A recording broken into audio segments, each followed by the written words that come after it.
مرة كنان فتتنا ولا منيدا فتتنا ولا مين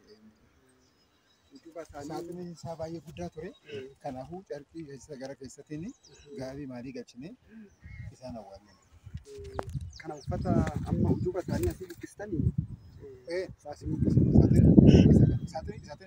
نجرو ما ليه رنجرو ساتني لكن تنياتم تيرت بقول لما أقول أنا هو ساتني ننتظر أهم لا فير مفرط تنياتم تكس لا فير وارجنس ساتني نجرو تور رنجرو لا فير ما كاستنا لا فير كاسنا ما أعرف كاستنا ما في إذا ست رت جاري كنا سيرا ساي أسرة ريين أديكو أبان ديكم بيكم أوروبا تيارجر كم شنطة أول رت باسين سيرا رافي كم شنطة أول باسين نوقف لما ندرج جشوا شنطة كلام باسين أما قالوا كجرت تاكني أوروبا قراني سراني دافع ما ودتن متوري لفين ورقة مكسي سيدا سنين وكر ديكم بيكم warri asii bulchiinsi mana amantaadhaan jiru. Sigalee magaasan ijaaraa jiran naannoo kanatti ijaaruu barbaadan. Kanaafuu isaan diiganii abbaan diigan beekamu ijoollee durii taa erganii wanti beekamu. Eenyu magaazana ijaaruu kan barbaadu bulchiinsa kan? Isa bulchiinsi mana amantaa. Haa bulchiinsi mana amantaa jala jira kun amma baatee awwaalaa kun. Magaazana akkamitti ijaaruu barbaadu? Magaazana guddaa kun kana ijaaran. Inni kun kiraa kennan miliyoona tokko ol kan kiraa ja'an kennan. Ji'a miliyoona tokko. Ani isaan kaariidhaan kaffalan birrii 12. Isaanii kaariidhaan birrii 12 kaffalan. Eenyudhaaf kaffalu? Mootummaadhaaf. Mootummaadhaaf lafaaf jechuudha. Lafaaf. Keessan garuu isin birrii miliyoona tokko ol irraa fuutee amma dhageekan. Magaazana amma ijaaramee jiru kana jechuudha. Amma magaazana akka kanaa asitti deebisanii awwaala kana kaasanii ijaaruu barbaadu ammas. Akka yaadni isaanii akkas sigalee ammaa fi amma ka'utti waa'ee kana dubbatan. Kaasuu duwwaa barbaadan. Inni kun haa ka'u isaan booda wanta godhan hin beekamu. Amma awwaala abbaa kaafatamoo ofuma irraa haxaanii kaasuu barbaadu. Abbaan hin gaafa lebisan. Kanaan dura maal jedhanii beeksisnee irra guyyaa lamaaf beeksisnee jedhan. Nuti dirii qabnaasi. Dirii irratti maaliif nutti himi? Isaan reediyoodhaan himan. Reediyoon nuti dhaggeeffatu. Abbaan kaasee jiru kun ammas jira miti. Siidaa saayii irraa kaasa jedhanii beeksisanii jira. Uummanni irraa kaafadhaa jedhanii. Uummanni irraa kaafadhaa jedhanii himanii isaan booda gizee himan reediyoodhaan himan. Nuti immoo dirii qabna. Diriidhaan nutti himan malee reediyoodhaan himuu jechuun akkanumaan birrii baasuu barbaadanii. Malee nuti asuma oolla. Reediyoodhaan beeksisaan isaan guyyaa lamaaf beeksisanii hin jedhan. Gizee isaanitti himan malee nuti nageenye waa'ee kana. Laftiin maal jedhanii beeksisan? Laftiin barbaadamaadha moo maal jedhan? Laftiin barbaadamaa kanaafuu isin kaasatii keessatti galchan hin jedhan. Mana ijaarame keessatti.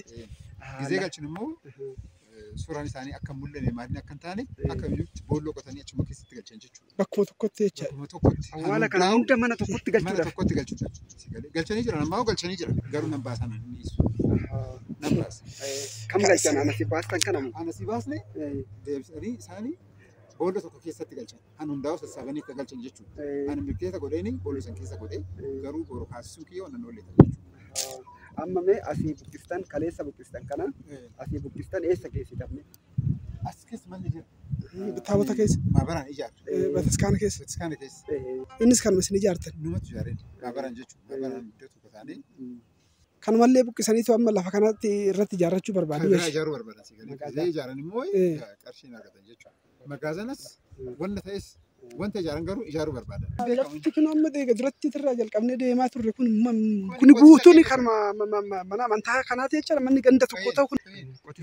Keessatti awwaala duwwaa muti. Magaazanatti jira. Magaazanni kun akka jirutti bataskaanatti kiraa kenna. Isarratti immoo hin kadhatan sigalee. Kunoo hanqatee isaan hin kadhatan. Hin kadhatanii. Rakkasaan gatii rakkasaan kennan. Kanarratti immoo awwaala diiganii. Gatii rakkasaan birrii 12. Isaan meeqa irraa fuudhan jaajaan miidhagina meeqa irraa fuudhan sigalee kana gurguruu barbaadan. Gurguruu isaanii dhaabbatu. Lafa awwaalatu iyyuu.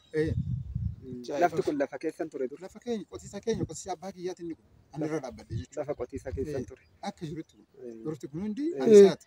Kaaree lama dhowwanii. Kaaree lama kan ittiin awwaalamurree dhorkan jechuudha. Isa dhowwa. Lafa kana hunda irraa fudhatanii kan na gubee isa kana. Lafti kun kan bataskaanni qabate kun yoo xiqqaate amma hektaara meeqa hin ta'a? Ganda tilmaamanne. Dhibbaa oliin ta'a. Hektaara dhibbaa oliin ta'a. Hektaara dhibba lafa fudhatanirraa kaaree lama sin dhoowwatan awwaala buqqisan. Kaaree lamaa nu buqqisan malee hawultii irratti diigan siidaa irratti diigan. Haan eenyu akka ta'e hin beekamu oduu milikeeta godhuu baadhee. Oduu meexxii sana. Oduu godhuu baadhee. Muka kana. Inni beekamu keessa eenyu akka ta'e amma garuu egaa buqqisaniin booda keessa isaatti sargee jira uffata isaasis nan beekananii. Kanuma isaati. Uffanni ittiin awwaalame isa kana jechuudha. Hin beeku uffata mallattoo isaa beektan malee fi meexxii kanaa fi uffata kanaan beektan jechuudha. Meexxii kana anuma dhaabeen. Kan biraan jiru. Meexxii kanarratti namni dhaabee hin jiru. Meexxiin hin jirtu. Anuma dhaabe.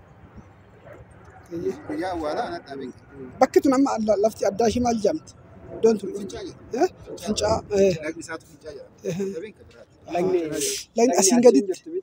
Asuma fuuldura keenya. Asiin gaditti laga. Fincaa jedhama. Gandi ishee maal jedhamti? Isaa ol immoo kotobee jira. Laga kotobeetu jira. Gandaanoo maal jedhamti? Ganda meeqa? Aanaa 13. Aanaa 13. Kutaa magaalaa Boolee. Duraas fincaa jettanii yaamtan bakka tan. Fincaa jennee waamna. Asuma ol. Taphanni kun egaa dhaabbate waggaa meeqa taa'ame? 69. 69 dhaabbate. 1969. Yoo san lafa xiqqoo qabatan malee amma kana hin bal'adne amma kana. Bal'ina qaba. Yeroo amma kana isaanis hin furanne. Hawaatuma Bal'isaa deema. dhiibaa deema. Isaan duwwaa oduun ta'ini naannoo masaa'uu kamarsee Habashaa. Akka jiran. Oromoon takka keessa hin jirtu. Oromoo irraa buqqisanii Habashuma irra dhaaba. Mandarri naannoo kana Mandarri naannoo kanaa Habashaa fi Qeesii. Safara Qeesii kan jedhamu jira. Asumattuu Asumattuu safara Qeesii kan jedhamu. Qeessuush safar jedhama. Naannoon kan akka jirutti amma Qeessuush safar jedhama. Kaaree takka hin qabnu. Kaaree takka as keessa. Awwaalayyuun buqqisanii. Awwaalaa buqqisanii jiran kan biraa waliin ta'e. manni amma keessa jirtan kan achii kun kan garjii qarqara laga garjii qarqara ganda meeqa aanaa meeqa keessa jira kan majala jechuudha. Kan majalu. Kana isintu ijaare jechaadha waldaadhaan. Ana awwaalati moo maali maqaa isaa? Fuukaa jedhama. Fuukaadha. Akka darajaa qabdii oduu keessi amma banamaa ta'e asirraa ni mul'ata. Kilaasii qabdee sheelfii akka sheelfii. Kutaa qabdii kutaa keessatti akka jirutti akkanatti galchisa jechuudha. Akkuma waashaatti keessa galchisa. Waashaatti keessa galchisa jechuudha. Abbaa abbaadha. Abbaa abbaadha maqaa ofirraa qaba suuraa ofirraa qaba akkasitti galchisa. Ani akkasitti tan galcha jennaan isaan hin danda'amu akkanumatti lafee isaa duwwaa kophaatti godhi malee siidaa maalii godhuu hin dandeessuudha. Isuma kilaasiidhuma kana keessatti. Kilaasii kana hin dandeessu. Garuu maallaqni kilaasii as keessaa shaniin qaba tokko duun ta'in shanan qaba. Fuukaa kana jechuudha. Fuukaa kana shanan qaba. Kutaa shan jechuudha. Nama shan awwaala. Awwaala nama shanii qaba. Awwaala takka duwwaan eeyyama jennaan gadi jedha. Kuni garuu dirqama taatii shi wana. Maaliif eeyyamuu dide sababni isaa maal jiru? Ka tureedha. Awwaala ture hin Awwaalli ka tureedha kanaafuu hin danda'amu. Maaliif awwaala kana dhugee ittiin galattani maal ta'a? Qeetti galchuun seeratu jira. Seera basanii jiran. Namni tokko siidaa baasee qeetti awwaaluu hin danda'u fayyadu jira malee ani oduu awwaalee gammada. Qe'ee kiyyatti zurri qeetti awwaaluu dandeenya. Amma garuu qeetti awwaalamuu hin danda'u. Seerumaan dhorkaa. Seerumaan dhowwaa. Seerri kun aanaa irratti moo maal irratti jira? Akkuma biyyaatti jira.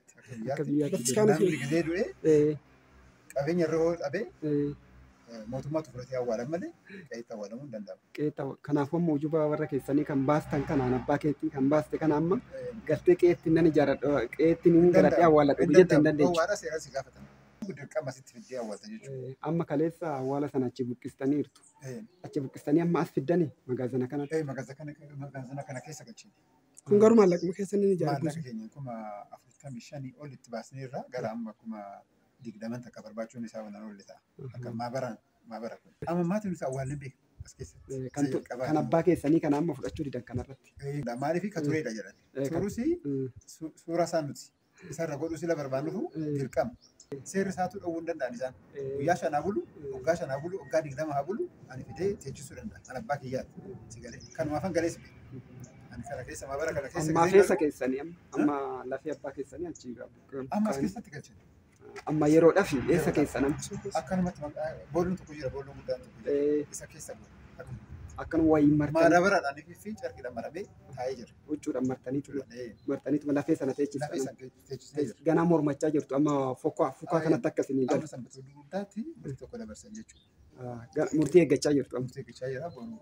Sanbata guddaa nan dubbisaanii sanbata guddaa hunda jedha nageenya isaanis akkuma abbaa lafaa nutti ta'an taanaan ni rakkina hin jiru.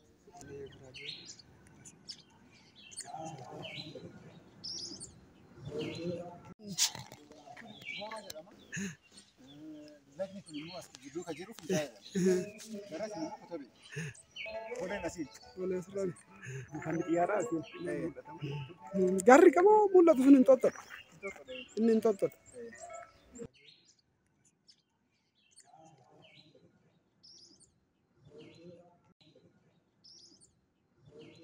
Lagni kun laga maalii jedhama? Laga Kotobee. Laga Kotobee jedhama. Bakka? Kanaafuu asitti irreecha sabaan.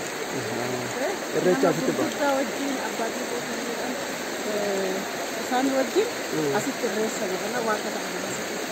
Asitti irreecha ba'aa turanii abdaarii kana jalattis. Warra eenyuti warri irreecha hangafa?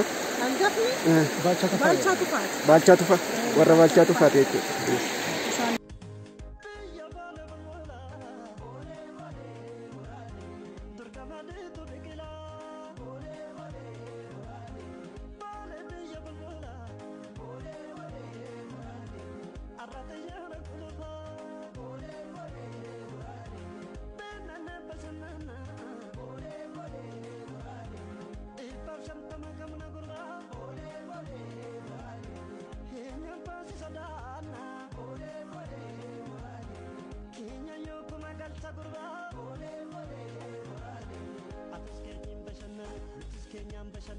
Atis kenyam bashana,